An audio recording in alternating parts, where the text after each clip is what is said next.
फूले दंपति ने शिक्षा के लिए, सामाजिक न्याय के लिए, पाखंड और अंधविश्वास से बचाने के लिए जिस तरह से सड़क पर उतर करके लड़ाई लड़ी थी, उषा सेन और तानसेन यादव, ये दो लोग ऐसे लड़ाई लड़ रहे हैं। और मैं बहुत पहले से इन्हें इसलिए जानता हूं कि उस समय तक कुछ और विचार हुआ करता था और विचारों में बदलाव के बाद आज केवल एक विचार है जिसका नाम है भारत का संविधान।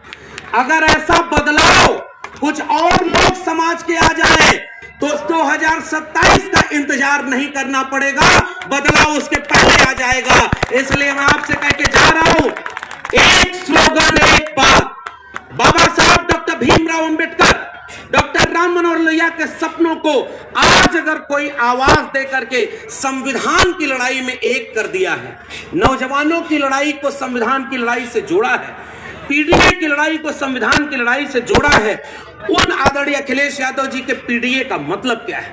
पीडीए का अर्थ है क्रांति, पीडीए का अर्थ है जुनून, पीडीए का अर्थ है बाबा साहब के सपनों का विचार, पीडीए का अर्थ है डॉक्टर लोहिया का विचार।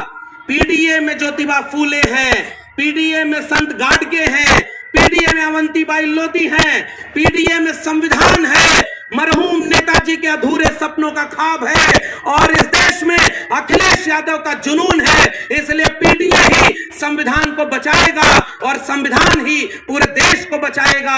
यही बात कहते हुए हम आपसे ये विदा लेना चाहते हैं। मैं एक गुजारिश करना चाहता हूं कि ये पहला संविधान युवा मेला महोत्सव है।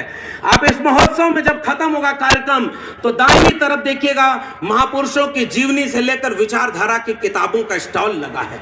आप किताब घर घर ले जाइएगा। कलम और किताब की लड़ाई, तलवार के सामने लड़ने वाले नायकों के बीच में आप आए हुए हैं।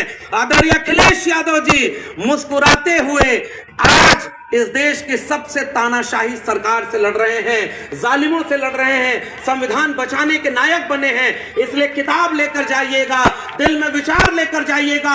डॉक्टर अंबेडकर को, डॉक्टर लोहिया को पीडीए का नायक बनाकर संविधान बचाते हुए इस देश में समाजवादी परचम, अंबेडकरवादी परचम एक करके लगाना होगा। इसी उम्मीद के साथ जय भीम, जय मंडल, जय समाजवाद, इंकलाब जिंदाबाद।